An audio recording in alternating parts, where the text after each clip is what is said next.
નમસ્કાર વિદ્યાર્થી મિત્રો, આપનું હાર્દિક સ્વાગત છે આપની પોતાની YouTube channel Vedant coaching classes પર। આજના વિડીયોમાં વાત કરીશું ધોરણ 10ના ગુજરાતી વિષયના પ્રથમ પરીક્ષા 2024 માટેનું મોસ્ટ ઇમ્પોર્ટન્ટ એવા પેપરનું સંપૂર્ણ સોલ્યુશન આજના વિડીયોમાં કરવાના છે। વિડીયો પસંદ આવે તો લાઈક જરૂરથી કરજો, તમારા મિત્રો સુધી પણ આ વિડીયોને શેર કરો જેથી તેઓ પણ આ વિડીયોનો લાભ લઈ શકે। આ ઉપરાંત આપણી સોશિયલ મીડિયા સાઇટ્સ હજુ સુધી ફોલો ન કરી હોય તો ડિસ્ક્રિપ્શન બોક્સમાં લિંક આપેલી છે, દરેકને તમે અત્યારે જ ફોલો કરી શકો છો। વધુ સમય ન લેતા ચાલો વિડીયોની શરૂઆત કરીએ। વિભાગ એ ગદ્ય વિભાગ। નીચેના જોડકા યોગ્ય રીતે જોડીને ફરીથી લખો। તેના 4 ગુણ રહેશે। અહીં કૃતિ અને અહીં સાહિત્ય પ્રકાર તમને આપેલ છે। પહેલું આપેલ છે રેસનો ઘોડો, તો રેસનો ઘોડો તેનો સાહિત્ય પ્રકાર થશે તમારે નવલિકા। ત્યાર પછી ભૂલી ગયા પછી તો તેમાં આવશે એકાંકી વાયરલ ઇન્ફેક્શન, તો તે નિબંધ છે। અને છત્રી તે આવશે તેમાં હાસ્ય નિબંધ છે। ત્યારબાદ નીચે આપેલા વિકલ્પોમાંથી યોગ્ય વિકલ્પ પસંદ કરીને ખાલી જગ્યા પૂરો। 4 ગુણ છે। 5મો પ્રશ્ન, પરીક્ષામાં ઉત્તીર્ણ થવાની ખુશીમાં રામાયણ અને મહાભારત ખાલી જગ્યાને ભેટમાં મળ્યા। જવાબમાં આવશે અંકિતને। 6થો પ્રશ્ન, નરેને ખાલી જગ્યા તાલીમ મેળવી હતી। જવાબમાં આવશે વન સંરક્ષણની। 7મો પ્રશ્ન, ગંદકીથી ખલેલ પામનાર સંત ખાલી જગ્યા હતા, તો કે સ્વામી વિવેકાનંદ। 8મો પ્રશ્ન, ખાલી જગ્યાના કારણે સાગના ઝાડ શણગારેલા લાગે છે। જવાબમાં આવશે આજ્ઞા। ત્યારબાદ નીચે આવેલા પ્રશ્નોના એક વાક્યમાં ઉત્તર લખો। 2 ગુણ રહેશે। 9મો પ્રશ્ન, અમેરિકામાં રહેતા ડૉક્ટર સૌરભ પાસે કોના માટે સમય નથી? જવાબમાં આવશે પોતાના માતા પિતા માટે। 10મો પ્રશ્ન, લેખકને પોતાની જાત ઉપર તિરસ્કાર સાથી આવ્યો? જવાબમાં આવશે જ્યારે જીવલાના છોકરાનો મોનો કોળિયો પોતે ઝૂંટવ્યો હોય એવું લેખકને લાગ્યું ત્યારે તેમને પોતાની જાત ઉપર તિરસ્કાર આવ્યો। નીચે આપેલા પ્રશ્નોના 3-4 વાક્યમાં ઉત્તર લખો। ગમે તે 2 લખવાના છે। 4 ગુણ રહેશે। 11મો પ્રશ્ન, નરેન જે મનીષાને ઓળખતો હતો તે મનીષા કેવી હતી? જવાબમાં આવશે નરેન જે મનીષાને ઓળખતો હતો તે મનીષા નમણી અને નાજુક હતી, તે સુકુમાર હતી, ડરપોક પણ હતી, તે ગરોળીથી પણ ડરતી હતી। 12મો પ્રશ્ન છે, લેખકે છત્રી ખોવાઈ ન જાય એ માટે કઈ સલાહ અમલમાં મૂકી? કઈ રીતે? જવાબમાં આવશે લેખકે છત્રી ખોવાઈ ન જાય એ માટે છત્રી પર પોતાનું નામ સરનામું લખવાની સલાહ અમલમાં મૂકી। એ માટે એમણે પોતાની નવી છત્રી પર તેમનું પૂરું નામ, વિગતવાર સરનામું, ટેલિફોન નંબર વગેરે બધું જ લખાવ્યું। વરસાદના પાણીને કારણે એ ભૂંસાઈ ન જાય એટલે આ વિગતો પાકા રંગથી લખાવી। 13મો પ્રશ્ન, લેખક કોને ક્રૂર કટાક્ષ ગણાવે છે? કેમ? મોસ્ટ ઇમ્પોર્ટન્ટ પ્રશ્ન છે। લખ્યું છે કે હૃદય રોગમાં જે પરસેવો થાય છે તેનું કારણ એ છે કે તેણે જીવનમાં કદી પરસેવો પાડ્યો જ નથી, એટલે કે મહેનતવાળું કામ સ્વીકાર્યું નથી, માટે માંદગીએ પરસેવો પાડ્યો, જેને તેમણે શરીરે પોતાના માલિકે કરેલો ક્રૂર કટાક્ષ ગણાવ્યો છે। નીચે આપેલા પ્રશ્નોના 10-12 વાક્યમાં ઉત્તર લખો। ગમે તે 2 લખવાના છે। 6 ગુણ છે। 14મો પ્રશ્ન, આખરે તો શિક્ષણનું ધ્યેય બાળક ઉમદા માણસ બને તે છે, આ વિધાન સમજાવો। જો તમે સ્ક્રીન પર જોઈ શકો છો। 15મો ક્વેશ્ચન આપેલ છે, લેખક મહેન્દ્રસિંહ પરમારે કરેલું આહવાના પ્રવાસનું વર્ણન તમારા શબ્દોમાં લખો। ત્યારબાદ 16મો ક્વેશ્ચન, લેખક ચંદ્રકાંત પંડ્યાના મતે ચોપડાની ઇન્દ્રજાળ શીર્ષક યથાયોગ્ય છે તે જણાવો।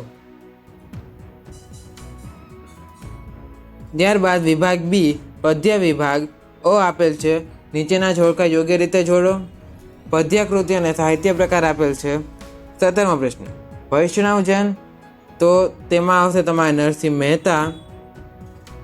અહીં તમારે પદ્ય, કૃતિ અને એના કવિ આવશે, સાહિત્ય પ્રકાર અહીં નહીં આવે। વૈષ્ણવજન તો આવશે તમારે નરસિંહ મહેતા। ત્યારબાદ છે શીલવંત સાધુને, તો તેમાં આવશે તમારે ગંગા સતી। ત્યારબાદ છે દીકરી, તો તેમાં તમારે આવશે બેદિલ। ત્યારબાદ હું એવો ગુજરાતી, તો એમાં તમારે આવશે વિનોદ જોશી. ત્યારબાદ બ, નીચે આપેલા વિકલ્પોમાંથી યોગ્ય વિકલ્પ પસંદ કરીને ખાલી જગ્યા પૂરો. 4 ગુણ રહેશે. 21મો પ્રશ્ન, વૈષ્ણવજન વર્ણલોભીને ખાલી જગ્યા છે. કપટ રહિત. 22મો પ્રશ્ન, શીલવંત સાધુનો અર્થ ખાલી જગ્યા થાય તો કે ચારિત્રવાન થાય. કવિ ખાલી જગ્યાના ઉડતા આવવાની ઈચ્છા વ્યક્ત કરે છે. મોરપીંછના. 24મો ક્વેશ્ચન, હૈયું ઉઝરડાય ખાલી જગ્યા ફૂટે તો કે રક્તરસ્યા. ક, નીચે આપેલા પ્રશ્નોના એક વાક્યમાં ઉત્તર લખો. 2 ગુણ રહેશે. 25મો પ્રશ્ન, હું એવો ગુજરાતી ગીતમાં મૌન માટે ગાંધીજીને તો સરદારને શા માટે યાદ કર્યા છે? તો હું એવો ગુજરાતી ગીતમાં ગાંધીજીને તેમના મૌન માટે તો સરદારને તેમની હાકલ માટે યાદ કર્યા છે. 26મો પ્રશ્ન છે, માર્ગની ધૂળને કવિ શું પૂછે છે? જવાબમાં આવશે મારા માધવને દીઠો છે ક્યાંય, તેવું પૂછે છે. ડ, નીચે આપેલા પ્રશ્નોના 3-4 વાક્યમાં જવાબ લખો. ગમે તે 2 લખવાના છે. 4 ગુણ રહેશે. 27મો પ્રશ્ન, ઉછરે છે રોજ કાયમથી પડકમાં દીકરી એમ કવિ શા માટે કહે છે? તો જવાબ તમે સ્ક્રીન પર જોઈ શકો છો. ગુજરાતી વ્યક્તિના શ્વાસોમાં અને પ્રાણોમાં શું રહેલું છે? 29મો પ્રશ્ન, વતનથી વિદાય થતા કાવ્યમાં કવિના પગ આગળ જવા માંડ ઉપડે છે, કારણ કે? ઈ, નીચે આપેલા પ્રશ્નોના 10-12 વાક્યમાં મુદ્દાસર ઉત્તર લખો. ગમે તે 2 લખવાના છે. કુલ ગુણ 6 રહેશે. 30મો પ્રશ્ન, નરસિંહ મહેતા રચિત વૈષ્ણવજન પદ્યના આધારે વૈષ્ણવજનના લક્ષણો જણાવો. તો જવાબ તમે સ્ક્રીન પર જોઈ શકો છો. ત્યારબાદ 31મો ક્વેશ્ચન છે, શિકારીને કાવ્યનો ભાવાર્થ સમજાવો. તો જવાબ તમે સ્ક્રીન પર જોઈ શકો છો. 32મો ક્વેશ્ચન છે, માધવને મેળવવા માટેની સૂરની તીવ્ર ઉત્કંઠા તમારા શબ્દમાં લખો.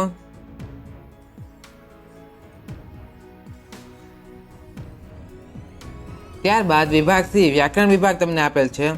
માંગ્યા પ્રમાણે ઉત્તર લખો.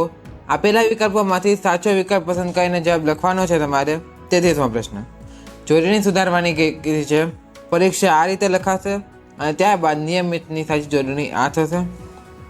34મો પ્રશ્ન, દીક વત્તા અંબર સંધિ જોડવાની છે તો થશે તમારે દિગંબર. ત્યારબાદ મિત્ર મંડળી શબ્દનો સમાસ થશે મધ્યમ પદલોપી.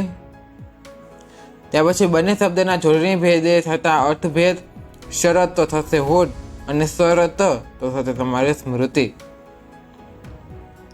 37મો પ્રશ્ન, વાંસળીથી વિખૂટો થઈને આ સૂર એક ઢૂંઢે કદમની છાંય પંક્તિમાંના અલંકારનો પ્રકાર જણાવો. તો થશે તમારે સજીવારોપણ. તાત્વિક શબ્દમાં કયો પ્રત્યય રહેલો છે? પર પ્રત્યય. નીચેના શબ્દોના સામાનાર્થી શબ્દ શોધીને લખો. ઉર તો થશે હૃદય અને નિમાણું તો ગમગીન. દેવું સંજ્ઞાનો આપેલ વિકલ્પમાં સાચો પ્રકાર થશે ભાવવાચક. તો પછી માંગ્યા મુજબ ઉત્તર લખો. રૂઢિપ્રયોગનો અર્થ નવનેજા પડવા તો થશે ખૂબ તકલીફ પડવી. 42મો ક્વેશ્ચન છે, નીચે આપેલ કહેવતનો અર્થ લખો. બાંધી મુઠ્ઠી લાખની તો અર્થ થશે જ્યાં સુધી ઘરની વાત બહાર જાય નહીં ત્યાં સુધી આબરૂ ઇજ્જત સચવાય. 43મો ક્વેશ્ચન, નીચેના શબ્દ સમૂહ માટે એક શબ્દ લખો. ભીના વાળવાળી સ્ત્રી, ભીના વાળવાળી રૂપાળી સ્ત્રી તો આવશે શ્યામા. વિરુદ્ધાર્થી શબ્દ લખો. ધવલ તો શ્યામ. કર્મણી વાક્યમાં ફેરવો. હું હવે ઝડપથી ચાલતો નથી તો આવશે મારાથી હવે ઝડપથી ચલાતું નથી. તળપદા શબ્દનું શ્રેષ્ઠ રૂપ છાક તો આવશે નશો અથવા તો કેફ. ત્યાર પછી વિશેષણ શોધીને પ્રકાર લખો. યમુનાના વહેણ તમે મૂંગા છો કેમ? તો આવશે યમુનાના સંબંધવાચક. નીચેના વાક્યમાંથી ક્રિયા વિશેષણ શોધીને તેનો પ્રકાર લખો. ખીચડી મને બહુ ભાવે નહીં. બહુ પ્રમાણદર્શક અથવા તો પરિમાણદર્શક. 49મો ક્વેશ્ચન, વિદ્યાર્થી શબ્દના ધ્વનિ ઘટકો છૂટા પાડો. તો અહીં તમારે ધ્વનિ ઘટકો થશે વ વત્તા ઈ વત્તા દ વત્તા ય વત્તા આ વત્તા ર વત્તા થ વત્તા ઈ. આ રીતે તમારા ધ્વનિ ઘટકો છૂટા પડશે. 50મો ક્વેશ્ચન, નીચેના વાક્ય નું પ્રેરક વાક્યમાં રૂપાંતર કરો. રીંછના હુમલામાંથી એક સુરતી કુટુંબ બચ્યું. પ્રેરક વાક્ય થશે મનીષાએ રીંછના હુમલામાંથી એક કુટુંબને બચાવ્યું. 51મો ક્વેશ્ચન, છંદ ઓળખાવો. વડાવી વા આવી, વડાવી બા આવી, નિજ સકલ સંતાન ક્રમશ. તો શિખરણી છંદ. 52મો ક્વેશ્ચન, મ ભ ન ત ત ગા ગા કયા છંદનું બંધારણ છે? તો મનહર છંદનું. ત્યારબાદ વિભાગ ડી, અર્થગ્રહણ અથવા તો લેખન સજ્જતા વિભાગ. તેમાં આપેલ છે નીચે આપેલી પંક્તિઓનો આશરે 15 વાક્યોમાં અર્થ વિસ્તાર કરો. 4 ગુણ રહેશે. 53મો પ્રશ્ન, ઝેરનું અમૃત બનાવી દઉં પરંતુ મુજ કને પ્રીત મીરાની નથી, નરસિંહનું કીર્તન નથી. તો આ પંક્તિનો જે વિચાર વિસ્તાર છે તમે સ્ક્રીન પર જોઈ શકો છો. તેના અથામાં તમને આપેલ છે 53મો ક્વેશ્ચન, ન રાખ આસ કદી કોઈ પાસ, કરી શકે કોણ પછી તને નિરાશ. તો અહીં તેનો વિચાર વિસ્તાર આપણે સ્ક્રીન પર દર્શાવેલ છે, જોઈ શકો છો તમે. ત્યારબાદ 54મો ક્વેશ્ચન છે, તમારી શાળામાં યોજાયેલ વૃક્ષારોપણ કાર્યક્રમનો અહેવાલ આશરે 100 શબ્દોમાં લખો.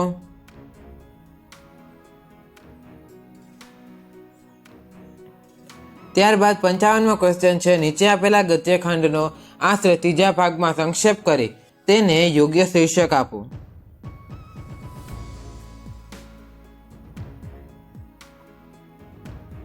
જોઈ શકો છો તમે અહીં જવાબ. 56મો ક્વેશ્ચન, આપેલા મુદ્દાને આધારે આશરે 250 શબ્દોમાં નિબંધ લખો. ગમે તે એક લખવાનો છે, તેના 8 ગુણ રહેશે. પહેલો નિબંધ તમને આપેલ છે પુરુષાર્થ એ જ પ્રારબ્ધ. તો તે નિબંધમાં આપણે અહીં દર્શાવેલ છે.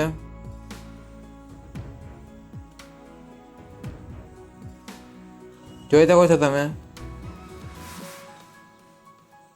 તેના અથામાં આપેલ છે બીજો નિબંધ મારો યાદગાર પ્રવાસ.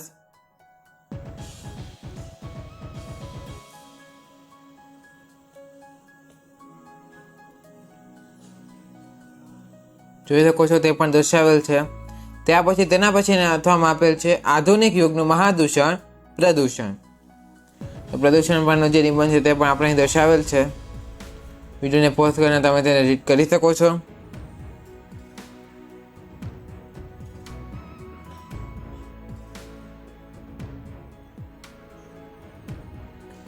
તો મિત્રો અહીં આપણે વિડીયો સમાપ્ત કરીએ છીએ. વિડીયો પસંદ આવ્યો હોય તો લાઈક જરૂરથી કરજો.